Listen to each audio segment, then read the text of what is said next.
You put these elements together and then you cool them to 50 millikelvins, which is colder than outer space. Never even heard of that.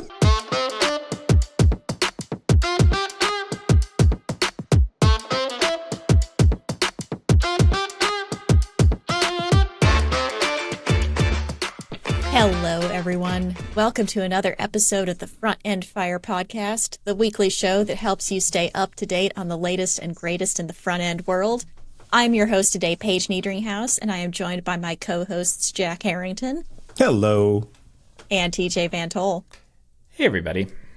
And before we get into the news for this week, I would like to announce that we are doing a listener survey to learn more about you, our listeners, what you like about the podcast, what you want more of, what you want less of, and just who you are. So it's completely anonymous. It should take you just a couple of minutes to tell us a little bit more about yourselves, and we would really appreciate it. So we have links to the survey on our website in the show notes. We have them on social media, so please just take the survey and do us a solid to let us know more about what you think of the podcast so we can keep bringing you great content.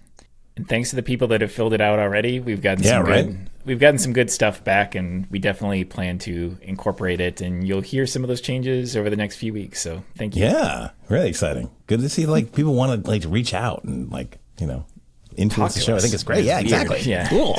Woo-hoo. All right. So with that out of the way, let's get on and do the news.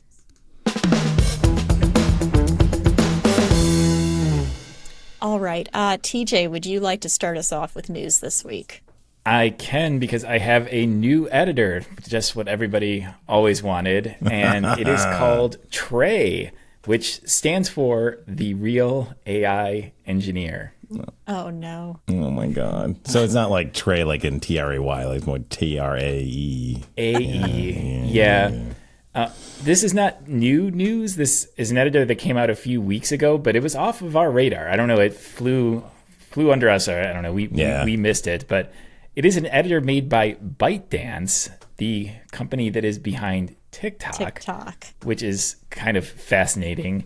And they made an editor. It is an editor that is yet another VS Code fork.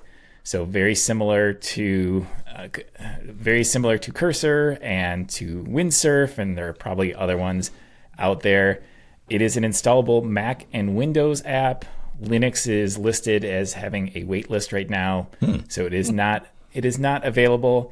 And I downloaded it. I used it for a little bit. It's very pretty. So yeah, I've heard that. I've heard that it is nice looking. Yeah, more so than Cursor and Windsurf kind of look like VS Code. In fact, when you have them up and side by side, sometimes it can be hard to remember which one did I have. So true. Open. So true. Trey definitely put some work in for the design.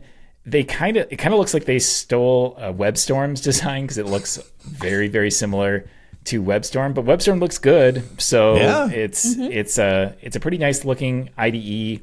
It has 3 different themes: dark, light, and deep blue.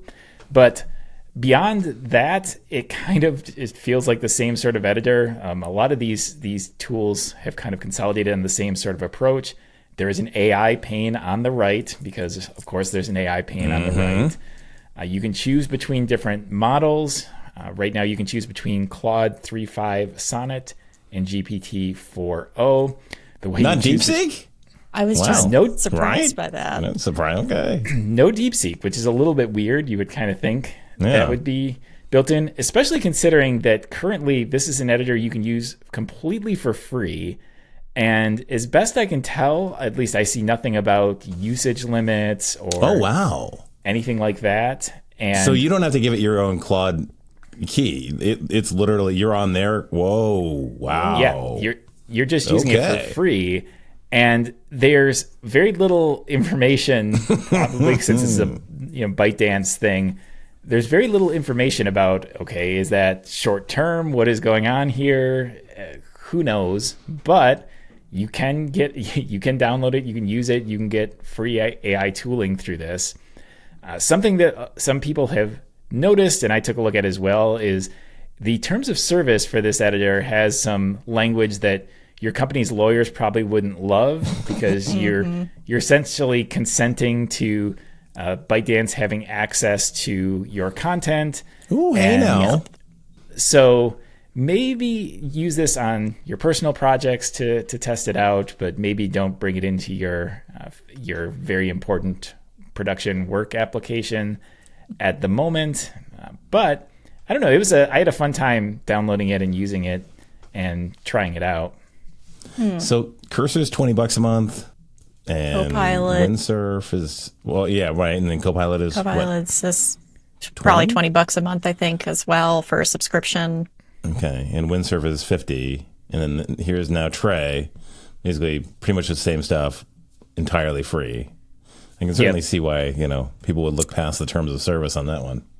Well, if it's entirely free, as we've learned with social media, that means that we, the users, are paying for it. Yes, you're the product. Exactly. Yes, yeah, they're getting lots of data from this, as it sounds like they are. So you and your code in this case. Yeah. Oh, yeah. Yeah, and there's no evidence that they're doing malicious things with your code, and you would probably be okay, but it is a little bit, it's just something to be aware of, that that they reserve the right to basically access your content, and that can be a little bit scary depending on what it is you're working on. If you're working on a little checklist app for personal stuff, I don't think you have any reason to be concerned, but if you work in banking or insurance or government or something like that, probably not the editor you're going to want to bring in. Yeah. Or the next great startup that's going to be the next unicorn. Be a little bit wary. That's all. Yeah. I do think it's fascinating that the editor wars are back on, because I mean, years ago, I remember when Sublime and Atom and VS Code were kind of duking it out to be the most popular editor in the front end space. And then the last few years, VS Code has just kind of been the winner in the front end world. Not that people don't use other editors, but VS Code had the lion's share of market share.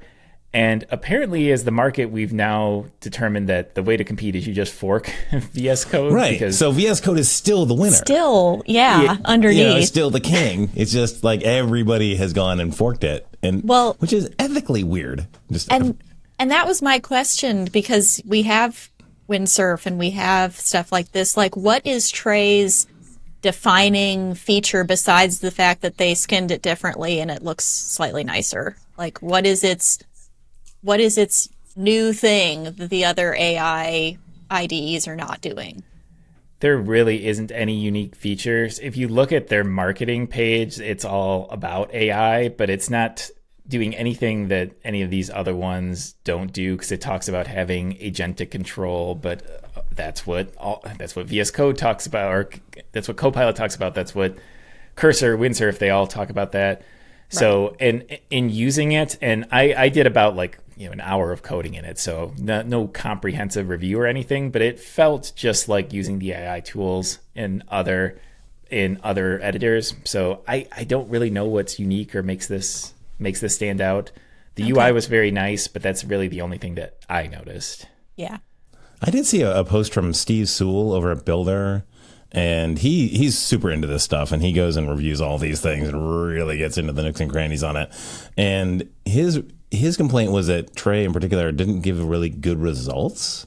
Like, in the very, very common, very simplistic stuff, it was okay. But he'd ask it to go and change a color palette of this particular thing, and where Cursor and Windsurf do just fine, he could not for love nor money get Trey, not that he's giving Trey any money, or anybody is, to actually get it right. So yeah, interesting. I don't know what that's about. I do know that some of these editors, when you're doing the tab completion stuff, that's like their own LLM. But when you're doing the agentic stuff or the chat, that's Claude. So you'd expect that Claude's going to be the same across all of them, or whatever you choose, right? But it's that the tab completion stuff is going to be different between them. Interesting. I did, as part of researching this, I was curious how much money is sort of involved in this space to compete, because I was aware of Cursor and Windsurf, but not much about the corporate backing behind them. So Cursor is made by a company called AnySphere, that is a 3-year-old startup that has raised $105 million in a funding round that values the company at $2.5 billion.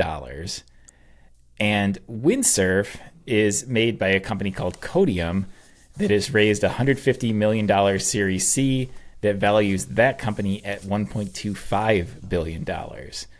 So these companies have a lot of money to throw at this AI tooling, and I guess that they intend to give VS Code and GitHub Copilot a run for their money, quite literally, I guess. And just be warned, they also have that money to throw at influencers. So if you see influencers like myself or whoever, you're kind of using them my Windsurf is free because they're offsetting it. So might not be impartial there. Be aware. Be aware. Yeah. We are not being paid unbiased. Right, exactly. Yeah, we are not being paid by the Chinese government to include Trey on this podcast. Right. Not yet. Yeah, not yet. Yeah. We tell you about it because that's FCC requirement. And just because we want to. Yeah. Yeah. But the editor wars are upon us. The AI editor wars are upon us. And hey, if it gets us better tooling, better editors, better stuff, we're here for it. Yeah. Cool. All right. Jack, what do you have for news this week? So this is for my stuff, basically, which is really cool. And I really enjoy that when I can bring, kind of stuff that we any of us have done to the table. So earlier in the year, it was kind of my New Year's resolution to go and get more into open source. And the project that I picked was TanStack because I really am excited about TanStack Start. And just recently, CRA was deprecated. We covered that. And, or no, maybe we haven't actually. But anyway, whatever. CRA has been deprecated. If you didn't know, the Create React app has been deprecated. And I was helping out the React team with the blog post, so I knew it was coming. And then I had talked to the TanStack team, I think last Friday, and was like, basically on the day that it was released, but I didn't know it was going to be released. But early on in the morning, I was like, you know what? A framework should come out with a thing where it's just the content of Create React app, but on new, like on Vite, on TanStack, because nobody else is doing this. It was like their recommendation was to go to Next, but Next has like an entirely different like setup, and it's got different the code's in a different place, and you got SSR and all that sort of stuff. But if you're just a learner, that's completely off-putting. So it's like, hey, let's go and make that. Let's go and make a CTA on top of our stuff. And they were like, yeah, let's go. And so I spent like that day building that out. The next day figuring out how to do the CI/CD process, which was kind of fun. And then did a video on it and released that on Monday. And now it's doing really well. Like it's, people are like, wow, yeah, you thought it. Like that was really cool that you did that. And I think the last time I checked, it was like 1,000 downloads in the first 4 days. So it's really done well, and I'm really excited that folks have the ability to like just go and still use those really good tutorials that are from the day, maybe a couple of years ago where they used CRA, and now you can still use them, but you can use them on top of a really good tech like Vite and like TanStack router in that case. And then we're actually going to release a new version in a week or two that actually supports Start and all kinds of stuff. So very exciting news. Nice. That's so cool because it does seem like this was just really raised in the community that, CRA was not keeping up, React 19 had broken it, and suddenly it just seems like that opened the floodgates, and suddenly they were like, all right, we're deprecating everything, we're starting fresh, and then you just happened to be in the right place at the right time to really contribute in a fantastic way. Yeah. And if you, MPX Create TS Router app. So unfortunately, I looked for TanStack, couldn't get Create TanStack app. That was already taken. TSR app was already taken. And I think what the other one was, TS app was already taken. So I had to go with TS Router app. I'm excited for this too because being a developer advocate, I start a lot of apps. I write a lot of demos, samples, stuff like that. And Next has become my go-to in the last few years, and I do like Next. There's nothing wrong with Next, but for sometimes it's like I'm building a one-form thing to show one property. it feels very silly because then you're putting that anybody that wants to use that sample, you're telling them, oh, you have to find next hosting if you're going to do this, or you have to be smart enough to know like, oh, well, you don't need all of this. All you need to care about the sample is this little bit. So having some lighter weight options for this is quite nice. And I definitely intend to check this out. And the React updated their documentation, their create a new React app page. We talked about that a little bit on the last episode as well. And they put in a little section that talks about Vite and Parcel so that the people have other options to try to replicate this. And yeah, I think it's good stuff. Yeah. Yeah. It is interesting when you look at like the state of React, how many people, like 70%, I think, are doing React spas. And the documentation is so focused on like the SSR kind of, that's what they consider a full framework. So there's this kind of interesting disparity there. Yeah, it really is. You'd think based on how much talk there is about SSR, on Twitter and Blue Sky and everywhere else, that was the only thing anybody was writing. It's like this is the must-have thing. But there's so many internal applications, and I've worked on them in previous jobs as well, that do not care one whit about SSR. They're all client-side. They have no external-facing customers. They're only used by the company people. So they don't need that discoverability. They don't need server-side rendering. They don't need SEO. They don't need any of that. And the complexity that comes with it, because for all the benefits of all that stuff, it adds different stuff that you have to know and understand, and it can make things harder to debug. So if you need the value it provides, great. But if you don't, it's unnecessary complexity. And so it's better that we have tools out here to acknowledge that this is a very viable path to build React apps. Yeah. And that's what Tan Stack Start is all about. It's client side first. So it is truly like the new Create React app in that regard. So TJ, to help you out, the newest version is going to have this thing called add-ons. And so you're going to be able to have literally like checkbox list of like, oh, I want ShadCN, I want forms, I want Sentry, I want the ability a Netlify deploy setup ready to go kind of thing, and it'll just go and make that all for you. And the cool, I'm not a big fan of like super heavy boilerplate. So anything that I put in is like a demo page, like here's a demo form. It always has demo in the file name, either like somewhere in it or like usually up at the front.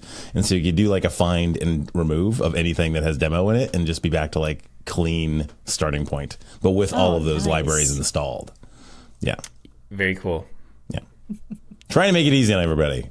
Get rid of my own things that I so how like the boilerplate stuff. It gets fingers in everywhere, and you don't really know if you completely removed it. You have to find the styles sheet, delete all the CSS. You have to delete all the favicons that they've added and images. Yeah, right. Yeah, and then 3 months later, you're like, what the heck is that? Oh wait, that was the boilerplate. Still have more boilerplate left in our code.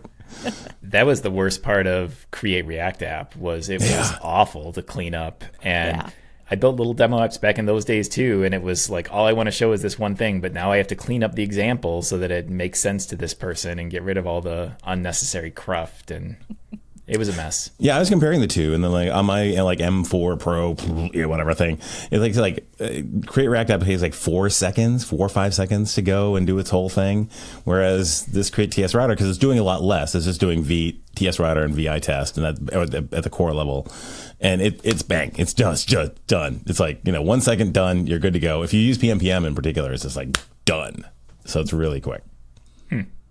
Very nice.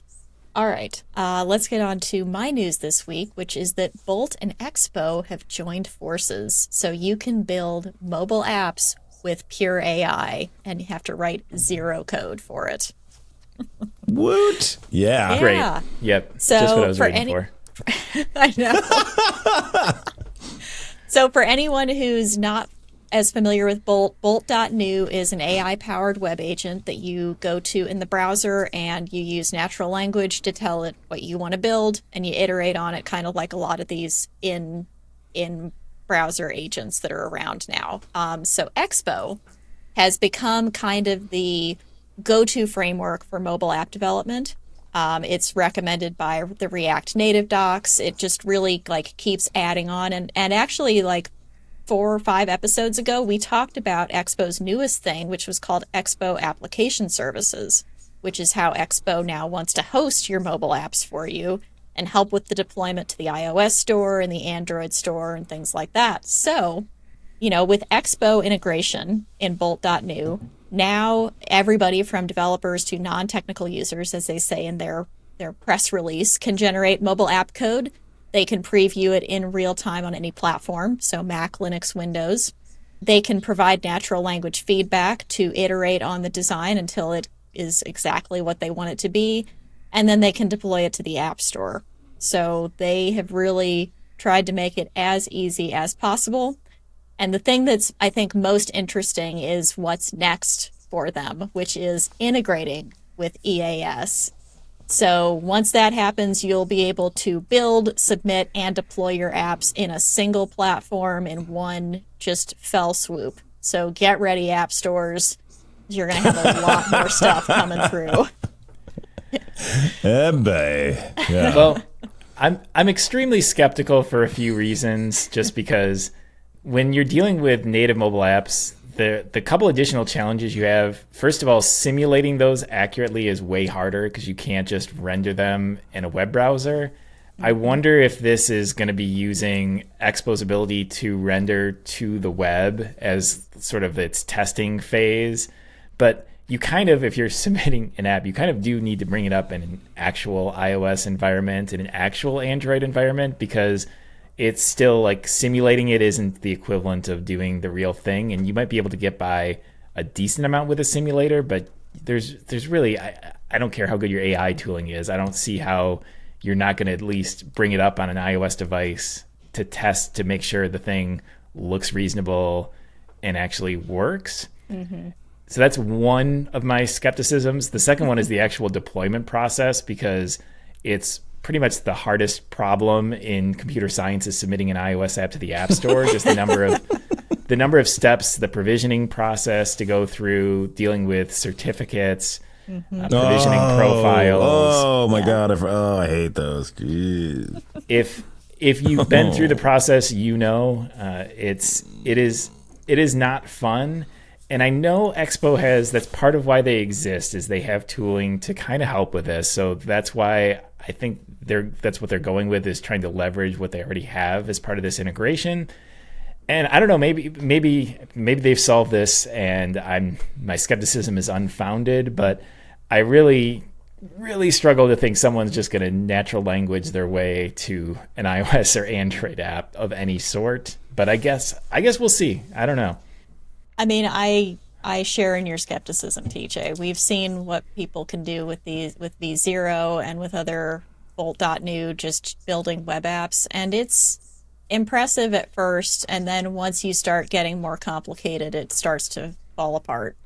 So, is this out? Can I try this? Like, if I want for next episode to try to build an app, can I do this, or is this still just like a preview? No, you absolutely can go and try it out. Like they have a video of one of their DevRel advocates building his own website with it, just kind of like a really simple GitHub. These are some popular repos that I've done. Here's my links to my different social channels. He's doing a portfolio on it. Okay. Yeah. So you can definitely go and try it out. I don't know about the deployment process because EAS is not part of it yet. That's future plans, but yeah, everything up to that point you should be able to do with Bolt.new. So. All right, I'm gonna commit to looking at this and at least trying it out, and I'll report back. Expo can do both web and also mobile, of course, obviously, but also web, which is kind of something that most folks kind of overlook because they're like, let's do whatever. But for like a very early phase startup is a great proposition that you're going to go and get like from one code base, all 3 of those.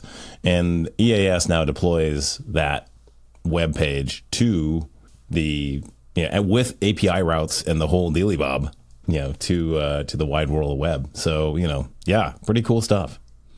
I'm going to check this out because I haven't not checked in on this. I played with Bolt briefly when it came out, so this would also be a good excuse to dive in there and and test it out, see where they're at. Yeah, StackBlitz has really gone all in on the AI train. So we'll see what else they have up their sleeves in the future. Yep. Yeah, Bolt's been really fun. Cool. All right. Do we have any bonus news for this week's episode? I have an amazing headline for both of you. Are you ready for boy. this? Oh, yeah. Let's go. Microsoft says it has created a new state of matter to power quantum computers. What? Oh, right. Yes. Yeah. That's a great name, too. It's like such a weird name.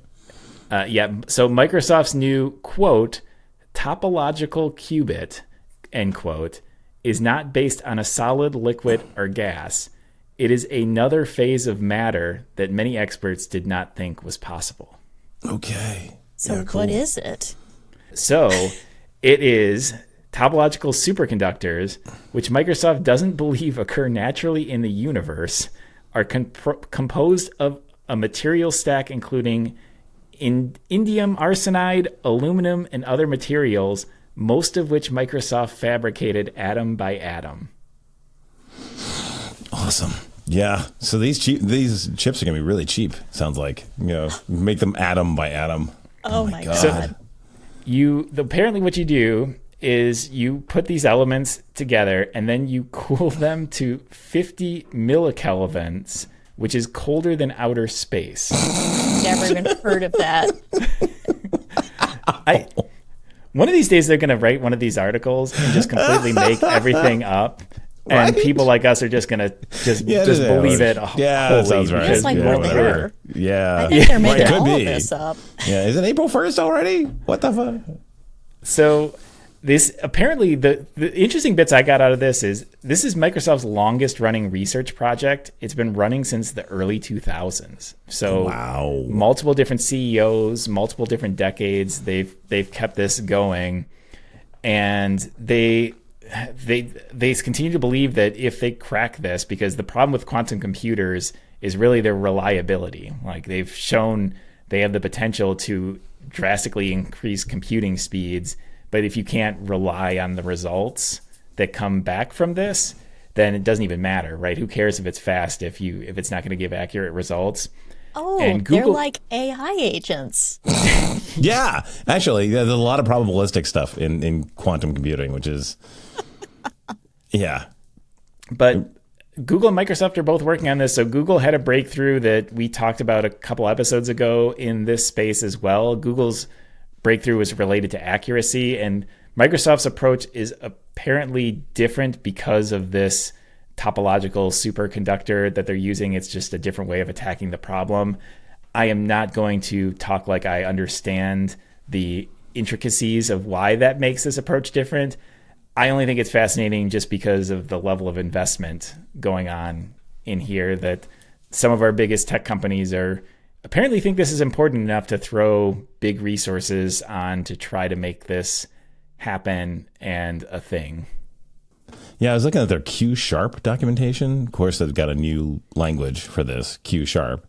And it was really interesting. I'm like, okay, so what does a demo app look like in this qubit world, right? Yeah. And it was like a one-liner, and the one-liner is like flip a coin. Like, okay, like that's it? Like, really? That's the whole thing? Like, flip a coin? And they, yeah. This is, like, okay. And then like the other examples that they had were all these like these problems that seemed particular to quantum computing. Like you're like, and you're like, Yeah, like a contrived mathematical thing. Yeah. right? Like I'm struggling to see all the practicality here, but like maybe it's just beyond us at this point. Like the last line from this article kind of sums it up, that Microsoft believes it can solve this problem faster because topological qubits behave differently and are less likely to collapse when someone reads the information they store. less likely. Yeah. Well, I've heard this before, that like they know they can tell that these qubits are performing the calculation, but then when they try to get the data out of them, it just can't for whatever scientific reason. And this is Microsoft's different approach at handling this. Again, I don't totally understand it, But kind of fascinating that this is still, I don't know, we're still trying to solve this problem. So is the new state of matter called topological qubits, or is that Microsoft's particular creation? Like, what is this new state of matter? I still want to try and understand that more. The topological superconductor would be the new state of matter. So it'll fit nicely in the like middle school science textbooks next to gas, solid, and liquid. And topological superconductor. Yeah, it rolls right off the tongue. Exactly. Yeah. The name I was thinking of was Majorana 1, but that's the name of the chip, apparently. Oh, yeah. Yeah. Yeah, because they created like a chip around this, like a prototype chip, so that's a thing too. And that's actually really cool. I mean, you don't see quantum computing in chips. It's more like some crazy thing that looks like steampunk kind of thing. Yeah. I see NVIDIA getting into this if there are chips to be had. Oh my God, yeah. Does the chip need to be, because some part of this requires super cooling to like a ridiculous degree. I don't know how that works with a chip. If the chip is it has to be stored in some place that's super cold, or It's got that steampunky look. It's got kind of goldy, which makes you think that like you slot this thing into like, something that takes it down to like 0.005 microkelvin or whatever. Yeah. You just had to like, okay, hold on. That's a part of your refrigerator now. It's like, you get like the, refrigerator, you get the freezer, and then you get the microkelvin like slot where you put in the quantum computing chip. That's our future. You slot in your quantum computing chip in here where it's colder than outer space. And then, you wire that up. It's good for multiple things. You put you put your ice cream in there and it'll be frozen in a half a millisecond. Like, take years to no thaw problem. that thing out. Exactly. Good luck scooping that. Oh my God, hilarious. Oh man. Wow, that is very smart, and people way beyond my capacity are working on that sort of thing. So yeah, we'll keep you updated if we learn about new states of matter that Microsoft is inventing. Wow. Okay. All right. So I have one extra piece of news, much less impressive than that, but now ESLint supports CSS linting. There That's you pretty go. sweet. Hey, something really practical. I like that. Yeah, Let's go. Okay. Yeah. So in July of last year, ESLint said that they wanted to become a more general purpose linter because they've really been for JavaScript and some of the other programming languages up till this point. So in October, they added linting for Markdown and JSON, and now they have also added linting for CSS. So there's some, didn't know about that, did you? No, I didn't know what the Markdown and JSON stuff. That's cool. Okay. Yeah. So they now have official plugins for all three of those things, and they have some very basic rules like no empty blocks. So if you wrote some CSS and now you've deleted all of it, they will let you know when there's just empty blocks and classes hanging around. Require baseline is pretty handy. So if you want to see if all of your CSS is actually baseline compatible, which is kind of the new can I use of browser support, they will let you know if you're using something that is not yet supported in all browsers. And you can even do custom syntax and Tailwind support. So if you're doing your own CSS rules or you're using Tailwind, they can even handle that. So that's pretty cool. I like it. Yeah. So give it a try and let us know what you think of it. It just came out, so it should be pretty cool. But they've been doing good stuff, so good for the ESLint team. Yeah. All right. Well, I think that's going to wrap up our news today. So let's move on to our fire starter. Let's do it. Woo! All right. So I am going to do the fire starter for this week as well. And our fire starter is going to be the new CSS property text box trim. I have not heard of this. Yeah. So let's say that you're working with an HTML element like an H1 or a button or a paragraph tag, and you have text inside of it, and it does not match the Figma design, because an H1 always has more space above and more space below the actual text. This is what text box trim is trying to solve. So that makes sense. Sure. Yeah. It happens because every font, and I'm taking this from the article that I linked to, which Adam Argyle wrote. It's a really great article, but every font produces a different amount of what they call block directional space, which is the space above or below the actual words that are being typed. And this is to accommodate for capital letters and for letters that have like tails on them or that go up above, like H's and G's and things like that. So all of them have different amounts of this space, which contributes to the element's actual size, but the space is not easily measured. And before now, it was completely impossible to control. So if you got like a nice Figma design, you'd have to add weird margins or padding to actually make your button look like the Figma button, because it didn't take into account the block directional space that is just present in all HTML. So text-box gives us names for each piece of that directional space. There's an above and a below, and you can now strip them away. So you can take away all that extra padding and all that extra space. There's an option that you can turn on and off in Figma. So you can even design in Figma the same way that you would be designing in the actual HTML, which is pretty cool. And it makes it easier for things like centering text within other elements, because sometimes you'd have some font and it would just be like a little bit too high in the button or a little bit too low in the title. And you're like, why is it doing that? Oh, yeah. Seen that. And you'd do weird negative margins and you'd add extra padding to make it look centered, but it wasn't really. So it just makes that possible. So there's two properties called text box trim, and then there's text box edge, and then you can use a shorthand, which is just text box, and then you'll put both of those properties together and it will do whatever it is that you want to do. So nice. It's pretty cool. It's limited browser support still, but it's more of kind of like a progressive web enhancement thing anyway. It's not going to necessarily break anything if it doesn't work. It's just going to not be quite as centered, maybe. Well, yeah, your button's going to look a little bit chunkier without it, basically. Right. Yeah.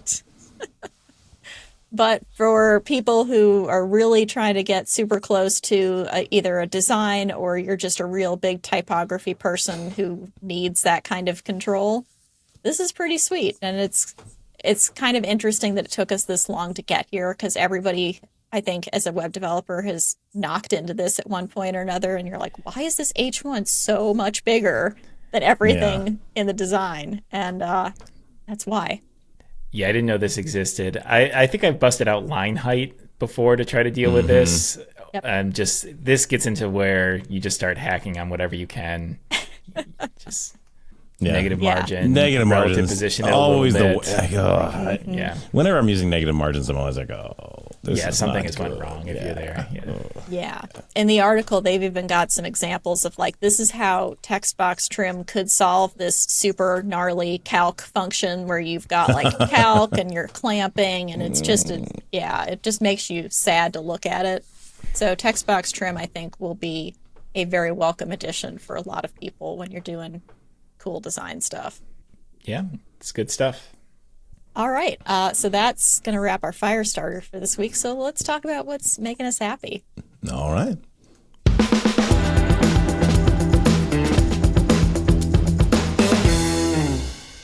All right. Since TJ kicked us off for news, Jack, would you like to tell us what's making you happy?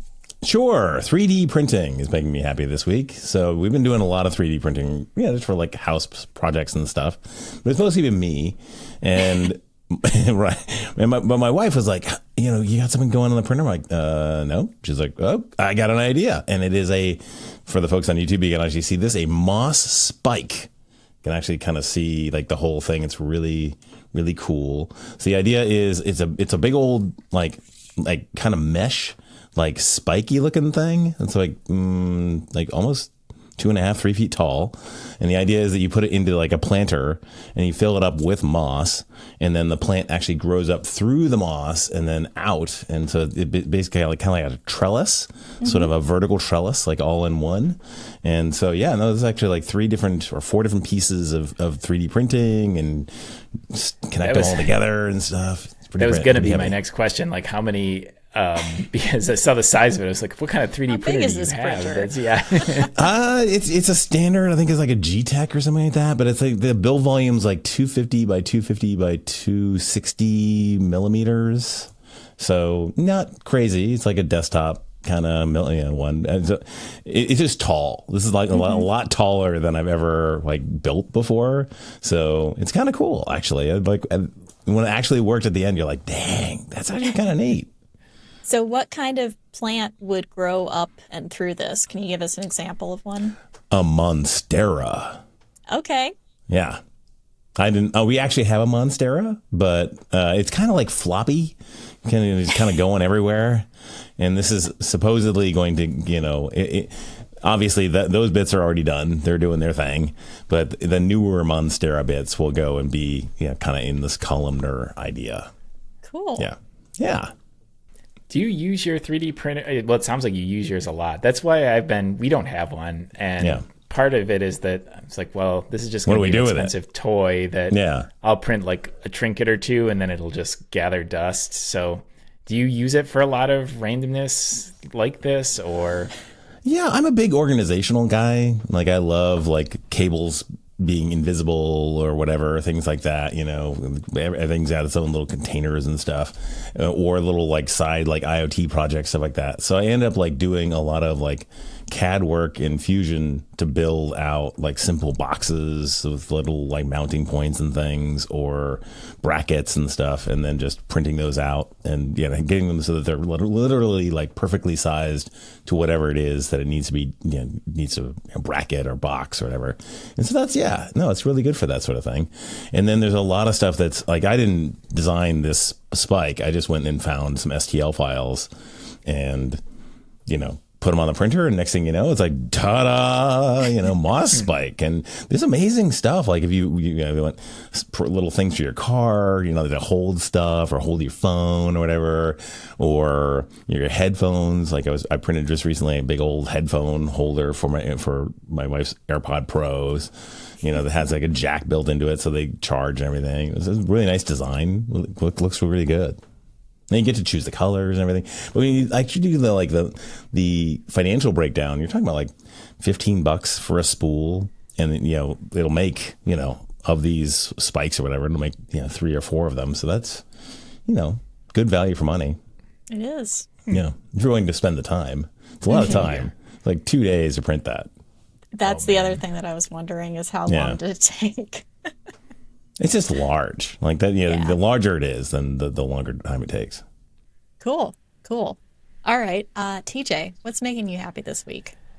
I finished Onyx Storm, which is the third book of the Empyrean series that we've talked about on this show a bit. It's the series that starts with Fourth Wing, about a dragon academy in a fantasy world that goes from there. I've noticed that Onyx Storm is still number 1 on the New York Times bestsellers list, so the book seems to be doing quite well. And it ends with a bang. It is quite I finished the book at about 11 o'clock at night, which is usually around the time I go to bed. But I was so kind of wound up from it that I spent like the next 2 hours on Reddit and YouTube looking at like, really? Yeah. I'm just halfway through it right now, so don't spoil it for me. No, I'm not going to spoil anything other than to say that at the end, it's like there's just 2 different whoa moments. And so immediately went to the internet to start to like, did I read that right? And what does this mean? And wow. Yeah. Okay. Exciting. And looking forward to it.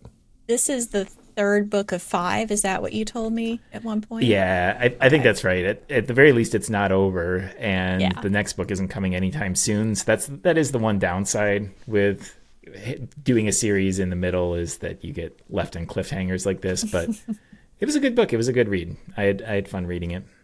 Yeah, my husband hates starting book series like that if they're not finished, because it can be so long between when the next when he finishes the whatever book is out, and then when the next one comes out.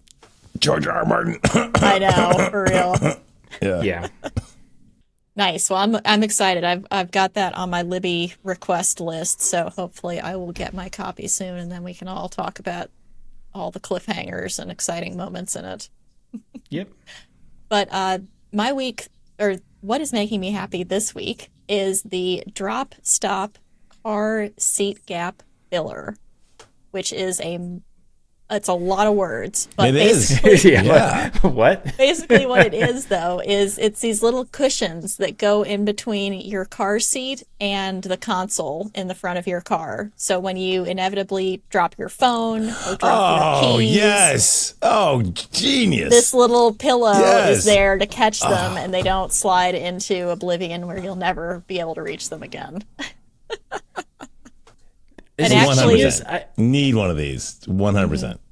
Are there like different types for different cars though? Because that can't be like a standardized But amount of squishy. space. Squish. You they squish, seem to be yeah. pretty universal, because I actually even learned about this because my mom wanted one for her Subaru. And so I got her one for her birthday or something. And then my dad decided he wanted one for the Kia Soul that they recently bought as their second car. So, and he got that for Christmas, but they seem to they seem to work with most cars. They're very squishy. Yeah. And both of them love it, think it's the best thing they've ever had, never drop anything that they can't reach anymore. So it's very inexpensive. It was on Shark Tank, so it's got some like street cred in there. But That's yeah, funny. it's such a simple idea, but it actually seems to work really well in practice, and people love them. It's pretty funny, actually. It is. $25, that's not that much. So Yeah, no, very totally. reasonably priced. Yeah. I'm not saying I wear sweatpants a lot, but I wear sweatpants a lot. And I'm telling you, that phone does not stick in the sweatpants. And then, whoo, it just goes down. And you're like, oh, man, now I got to go hunt underneath the seat. Yeah. Oh yeah, I think that's and it always worse. happens at the most inconvenient time. Oh, too, right? like when you're trying Yeah. to look at directions or something. So it's not like when you're stopped and you can actually kind of reach under. It's always when you're driving. Or when you got like 2 minutes left before the meeting, you just parked the car, you just got to run out, get through, go through the garage or whatever, you just get to the meeting. Next thing you know, it's like, oh, no, I got to like hunt for my phone. Well, and if it's something small that you drop, sometimes that can turn into a treasure hunt because the number of with modern seats that are adjustable in 12 different ways, sometimes the amount of just gears and rails and stuff down there can mean things can fall in some strange places. Brilliant. I thought you'd enjoy that.